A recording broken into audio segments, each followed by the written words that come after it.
Et on se retrouve pour le deuxième numéro de ma semaine au cinéma.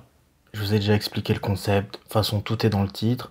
Je vous parle de tous les films que j'ai vus au cinéma cette semaine en évitant au maximum les spoilers, sauf en cas de force majeure. Parfois je me tape des navets, j'essaie de pas cracher dessus et de vous présenter le plus objectivement possible le film, en sachant que c'est pas parce que moi je ne l'ai pas aimé que vous ne pouvez pas l'aimer. Je parlerai pas de Ant-Man même si je l'ai vu cette semaine pour la simple et bonne raison que j'ai déjà fait une vidéo dessus. Et c'est suffisant. Donc on commence tout de suite avec le premier film. De tous les gens qu'il vaut mieux éviter d'emmerder dans cette ville, ceux-là sont en haut de la liste. Le secret à Hollywood, c'est de savoir quand votre temps est révolu. Marlowe, réalisé par Neil Jordan, et dedans il y a Liam Neeson qui est dans le rôle principal. Liam Neeson, vous connaissez, c'est le mec de Tekken, qui ne connaît pas Batman Begins, Star Wars, La Menace Fantôme, La Liste de Schindler, et j'en passe. On retrouve aussi Jessica Lange. Les plus jeunes l'ont sûrement découvert dans American Horror Story, les plus anciens dans King Kong, et puis Diane Kruger, qui a joué dans Benjamin Gates ou The Bridge. Voilà pour les trois acteurs majeurs du film, du beau monde. Maintenant, on va peut-être s'intéresser un peu plus au film. Pour l'histoire, en gros, on suit Philip Marlowe en 1939 à Bay City, en Californie. C'est un détective privé. Sa carrière, elle est loin d'être au top. Il a des pratiques plutôt borderline, il a une morale, mais il est pas toujours dans les sentiers battus, quoi. C'est l'anti-héros que t'aimes admirer, quoi. À partir de là, tu as Claire Cavendish, interprétée par Diane Kruger, donc. Elle va engager Marlowe pour retrouver son ancien amant. Évidemment, l'enquête, elle va pas se passer comme prévu. Il va se retrouver à enquêter sur des gens riches et puissants. Il va mettre son nez dans des complots qui vont le mettre en danger. Et il y a des enjeux qui le dépassent. Et lui, il va déranger certaines personnes. Voilà, c'est le scénario classique dans ce genre de film, j'ai l'impression. Mon avis sur le film... Franchement, c'est beau à voir, c'est léché à l'écran, voilà, c'est bien filmé, c'est bien réalisé, c'est classe, c'est travaillé, il y a une belle image, t'as vraiment l'impression qu'il y a un gros effort qui est fait aussi au niveau du langage utilisé pour coller à l'époque du film. T'as pas l'impression de voir des mecs d'aujourd'hui dans un décor des années 30, donc même si j'ai pas connu cette époque, hein, évidemment, ça rejoint l'idée que je peux m'en faire, donc ça aide au niveau de l'immersion, même dans la morale des personnages. Tu sens que c'est une morale différente de notre époque, dans leur objectif de vie, etc. Être une femme, être un homme, ça représente bien peut-être les idéaux d'une société des années 30. Donc sur ces points-là, c'est cool. Liam Neeson, malgré ses 70 ans, il est crédible dans ce rôle de vieux bagarreur, même si j'avoue que bon, parfois il s'en sort quasiment indemne, alors que le gars il se tape contre deux mecs qui ont la moitié de son âge, au moins, tu vois. Mais vas-y, quand même, il prend des coups, tu le vois un peu traîner la patte. Il fait vraiment ce vieux héros vieillissant, mais qui a de bons restes. Il a le rôle, il le tient bien. De manière générale, le jeu des acteurs, il est vraiment très bon. D'un point de vue technique, on peut se dire, franchement, c'est un excellent film. Quand même, il y a deux, trois transitions de montage qui m'ont un peu gêné, qui sont un peu sèches. Après, écoute, c'est possible que ça soit peut-être une référence au film d'époque qui m'est échappé, parce que le reste est vraiment très bon quand même. Mais malgré tout ça, je vais être honnête. Je me suis ennuyé, un truc de malade. Il n'y a pas d'enjeu dans le film ou de moments qui te tiennent en haleine, quoi. Alors, t'as une belle histoire qui se passe devant toi, ça c'est clair, mais tu t'en fous de ouf, quoi. Allez, t'as une scène de prise d'otage qui te réveille, mais c'est tout, quoi.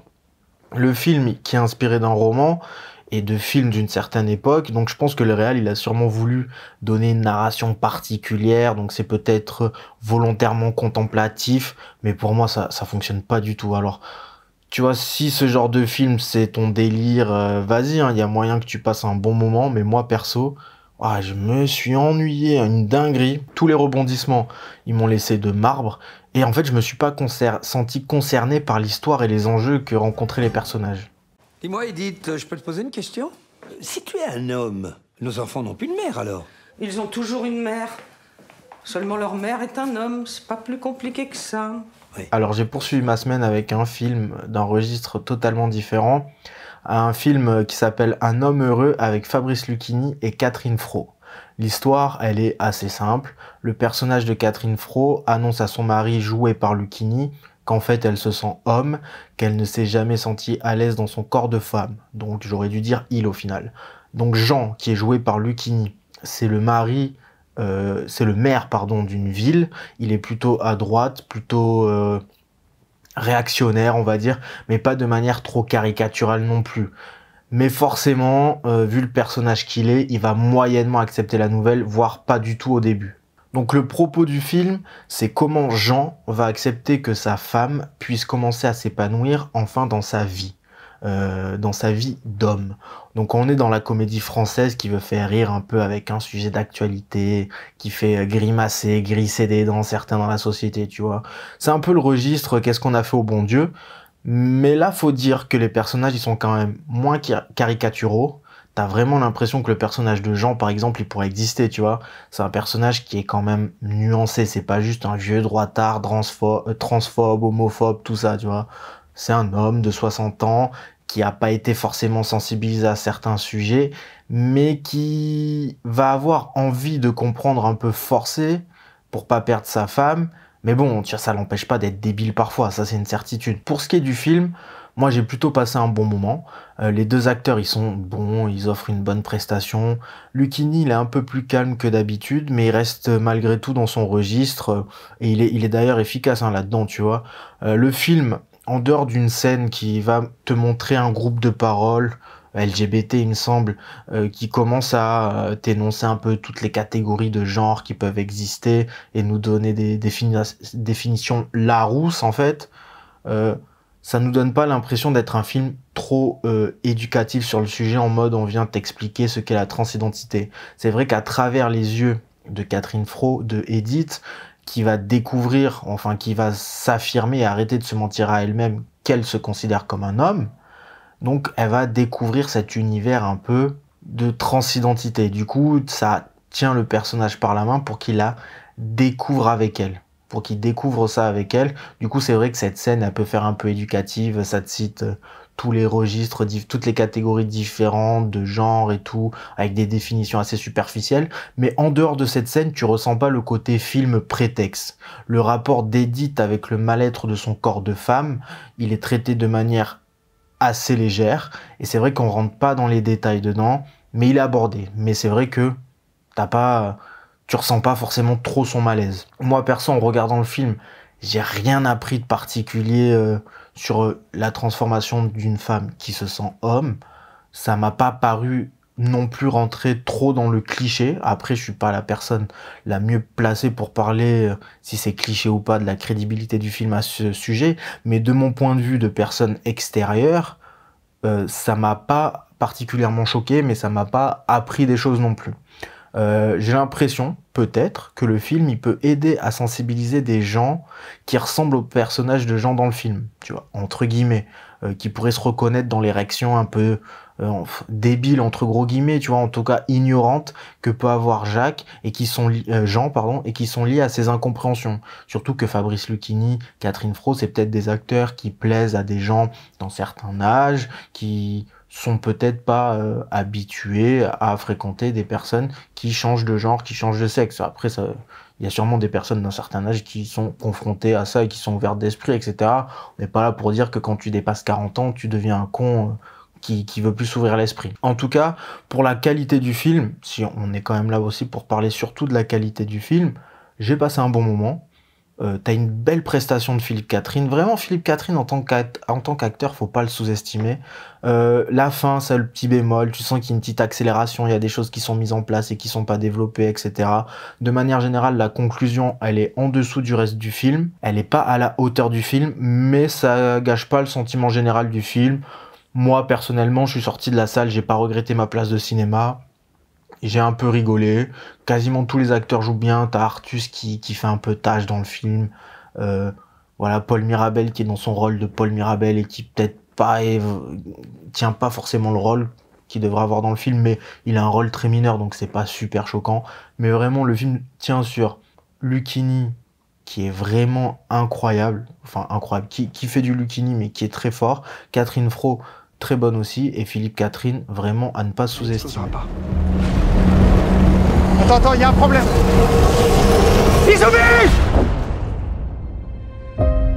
Il est de combien le taux d'échec? 32%. On reste dans du film français, mais on passe sur un ton beaucoup plus sérieux quand même. L'astronaute de Nicolas Giraud. qui va jouer aussi dans le rôle, qui va avoir le rôle principal, et qui va jouer aux côtés de Mathieu Kassovitz. Donc ce film, on suit Jim, hein, du coup, interprété par Nicolas Giraud, le réal du film. Hein. Jim, qu'est-ce qu'il fait dans la vie? Il est ingénieur en aéronautique, mais il a un petit projet secret, c'est de construire une fusée pour aller dans l'espace, et ainsi faire le premier voyage amateur, habité, dans l'espace. Voilà le concept du film. Là, vous avez compris le point de départ. Donc au début, lui, son objectif, il veut vraiment y arriver seul. Il y a sa grand-mère qui lui file un coup de main et un pote du village, mais vraiment, il veut le faire seul. Mais il va être contraint par la force des choses de faire équipe avec Mathieu Kassovitz, un ancien astronaute, et une étudiante en maths. Une étudiante en maths assez élevée, quoi, tu vois. Et il va avoir besoin d'eux pour atteindre son objectif, parce que, évidemment, faire décoller une fusée, c'est pas à la portée de tout le monde. Même s'il lui a des compétences et qu'il est déterminé, il peut pas y arriver tout seul. Tout le long du film, tu vas suivre donc la préparation de la mission. Donc ça va être autant la construction de la fusée, comment il va devoir trouver les matériaux, le côté technique, et puis aussi ce que va lui apporter le personnage de Mathieu Kassovitz, l'entraînement physique et psychologique, toute la préparation de Jim, et puis les épreuves personnelles auxquelles il va faire face par rapport à sa famille, son entourage, parce que bon voilà, c'est un film très personnel. Donc ça, c'est le centre du film, les relations personnelles de Jim avec sa famille. Et à la fin du film, d'ailleurs, tu vas comprendre pourquoi Jim s'est lancé l'objectif d'aller dans l'espace. Et je dis l'objectif, faut bien comprendre que c'est plus qu'un objectif. En vrai, pour lui, c'est le but de sa vie. Il va mettre tout le reste de sa vie entre parenthèses pour y arriver. Et c'est ce que vont lui reprocher certains membres de sa famille qui ne vont pas le soutenir. Et ça va encore plus l'esseler. Donc le travail sur le son, il est vraiment bon. Moi, c'est l'une des choses qui m'a le plus marqué dans ce film. À un moment, ils font des essais sur la fusée, et donc ils font ils font pas décoller le moteur, mais ils le mettent en action. Tu vois toute la puissance qui sort, tu ressens vraiment, mais vraiment la puissance du truc. T'as l'impression d'être là en face, tu te le prends. Tu te sens que l'énergie dégagée peut être dangereuse et tout, même au moment du décollage de la fusée et tout, enfin... Ils font des tests de décollage de la fusée, tu sens les tremblements et tout ça, etc. C'est vraiment pas mal. Je vais pas vous dire tout de suite s'il réussit à décoller, bien évidemment. À l'origine, quand même, ce qu'il faut noter, c'est que Nicolas Giraud, donc, qui réalise le film, il n'était pas forcément dans le cinéma. Il a fait plusieurs métiers, maçon, etc. Mais le cinéma, ça a été sa passion de jeunesse. Et avec, du coup, ce film, entre autres, il réalise un peu son rêve, il retourne à ses amours de jeunesse. Et tu peux voir un parallèle qu'il y a avec son personnage, parce que son personnage, il est prêt, lui, à sacrifier sa vie d'adulte pour retourner à ce rêve d'enfant, d'aller dans l'espace, parce qu'il n'a pas réussi à le faire. Donc, il y a un petit parallèle intéressant. Kassovitz, il est très bon dans ce rôle d'ancien cosmonaute, qui vit en marge de la société, il fait un bon... Ah, c'est un bon acteur, Kassovitz. Moi, je l'aime pas, personnellement, mais faut reconnaître qu'il joue super bien. Toutes les relations qu'il peut avoir entre les personnages, elles sont crédibles, elles nous immergent totalement dans le réalisme de la situation, alors que à la base, t'as quand même du mal à croire qu'un mec tout seul dans son jardin, il veut faire une fusée pour aller tout seul dans l'espace. Là, par contre, je vais un petit peu spoiler, c'est pas le... Ça peut vous gâcher un petit peu le film, donc allez au film suivant, dans les timecodes, tout est indiqué dans la description, tu cliques, le prochain film c'est Marchand de sable, enjoy. Pour ceux qui restent, je vais faire un mini spoil. Jim, il va réussir à aller dans l'espace. Donc, malgré le fait que son travail va découvrir qu'il vole des pièces pour sa fusée, ça va donner d'ailleurs lieu à une petite scène de suspense au moment du décollage, parce que la police va arriver pour l'arrêter, etc. Mais la scène dont je vais vous parler, moi, c'est pas celle-là, c'est la scène finale où, attention, Jim va arriver dans l'espace. Parce que oui, le film, il va pas nous arnaquer en nous faisant deviner l'espace, etc. On va vraiment voir l'espace. Même si tu as un petit doute à un moment, parce que quand Jim il est dans sa fusée, il met un peu de temps à ouvrir la porte, tu dis ah, le film il va s'arrêter là-dessus et tout. Et clairement le film aurait été bien moins bon sans cette scène finale. Déjà pour la réalisation. Moi perso je suis jamais allé dans l'espace, mais je trouve que la scène elle est plutôt bien faite. Je trouve ça assez réaliste et tout, c'est bien fait. Le travail sur le son, encore une fois, là, il est efficace, mais dans un registre différent, dans le silence de l'espace, c'est vraiment efficace. T'es bouche bée devant la scène, quoi, ça t'aide vraiment à t'immerger totalement dans cette scène-là. La scène, voilà, elle est vraiment captivante. Pour moi, elle est de loin la plus intéressante de tout le film. Elle survole le reste du film, mais largement. Et elle va donner le dénouement du film qui conclut parfaitement la scène et toute l'histoire qui est développée, toutes les intrigues qui sont développées dans le film.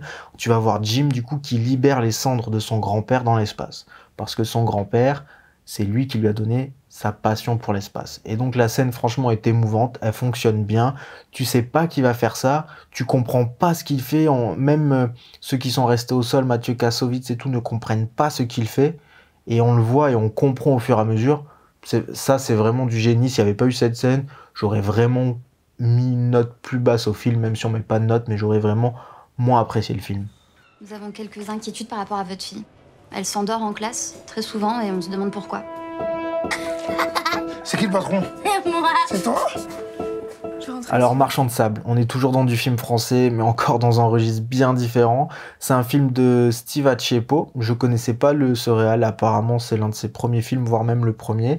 Dans le film, il y a le fameux Moussa Mansali, couteau suisse bordelais, acteur, rappeur. Beaucoup l'ignorent, mais il a aussi joué au foot. Bref, la plupart d'entre vous se rappelleront sûrement de lui dans la série Validé. Il jouait le rôle de Mastar. Tu as aussi Aïssa Maïga dans le film. Pour l'histoire, on suit donc Joe, qui est joué par Moussa Mansali. Il a fait de la prison, Joe. Il vit chez sa mère, avec sa fille. Enfin, il a la garde alternée avec son ex-femme, son ex-copine. Du coup, une semaine sur deux, il a sa fille chez lui, chez sa mère. Mais chez sa mère, c'est un peu le bordel parce qu'il y a des oncles, il y a des tantes. Bref, il y a peu de place. Tout le monde est assez serré dans l'appartement familial. Ça dort dans le salon, etc. C'est compliqué. Il s'est trouvé un travail plus ou moins honnête, enfin totalement honnête, on va dire, c'est totalement honnête, mais il travaille pour quelqu'un qui ne l'est pas forcément, mais il reste honnête, il essaie vraiment de se repentir, et à ce moment-là, tu as une tante qui arrive de la Côte d'Ivoire avec ses enfants. La tante, elle est en train de fuir le conflit en Côte d'Ivoire, qui est un peu un fil rouge, un peu... Enfin, le film se passe en parallèle des conflits en Côte d'Ivoire. C'est pas vraiment un fil rouge, mais ça va avoir une incidence.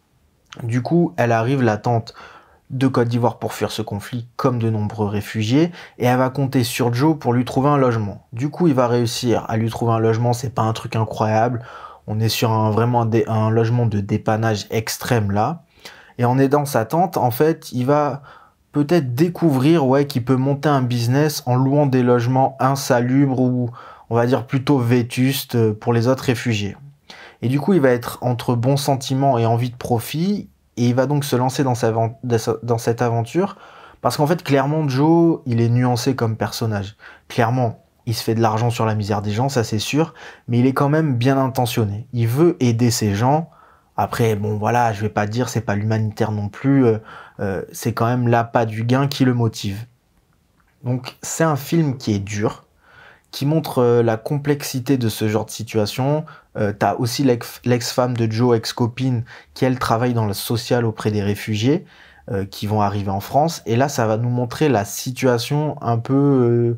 à quel point elle peut être compliquée psychologiquement pour les travailleurs sociaux qui parfois sont impuissants, ont envie d'aider, mais sont un peu pris à partie par les gens qui vont se dire « ce soir, je dors dehors » et eux, ils peuvent rien faire. Et ça a un impact psychologique sur eux. Forcément, ils sont obligés de prendre des distances par rapport à ça. C'est aussi abordé, c'est assez intéressant.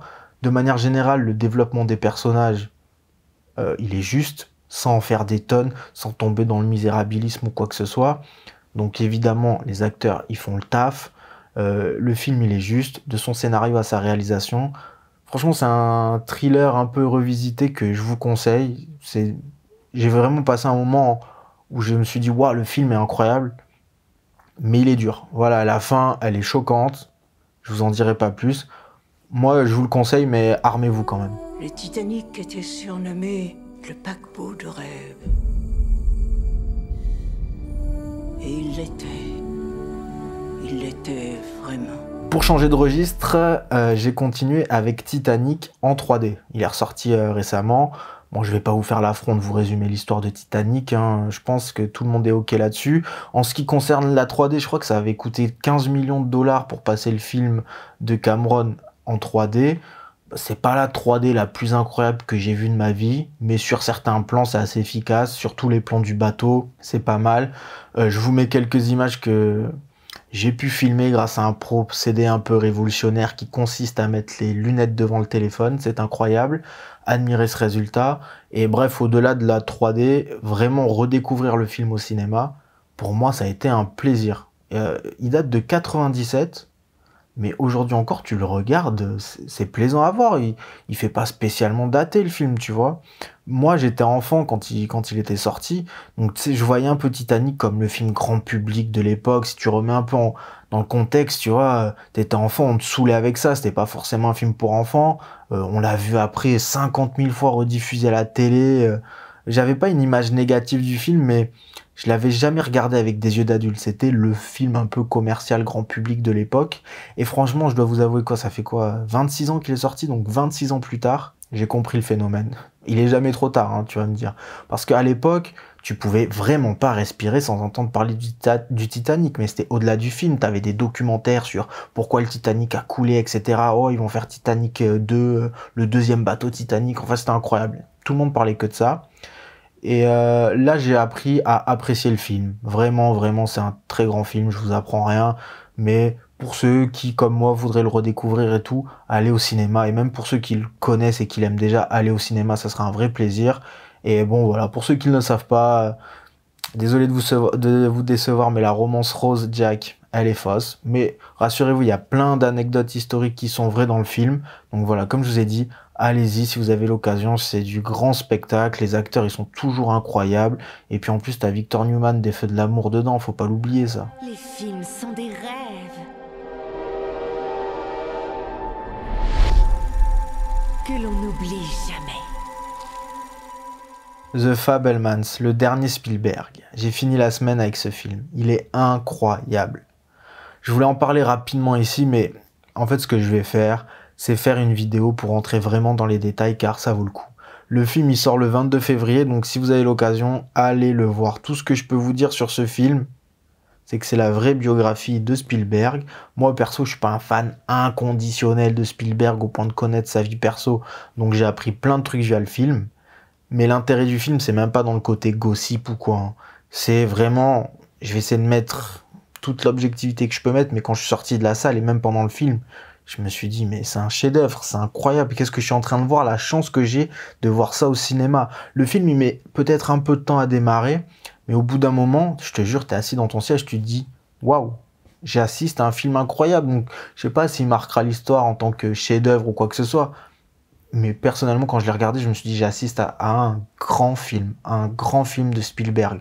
C'est vraiment un haut niveau. Aux États-Unis, c'est pas un grand succès. Franchement, c'est bien dommage, mais allez-y le voir 22 février dans les salles. Et puis, je vais faire une vidéo pour en reparler en détail mercredi. Tu pourrais être un peu plus encourageant.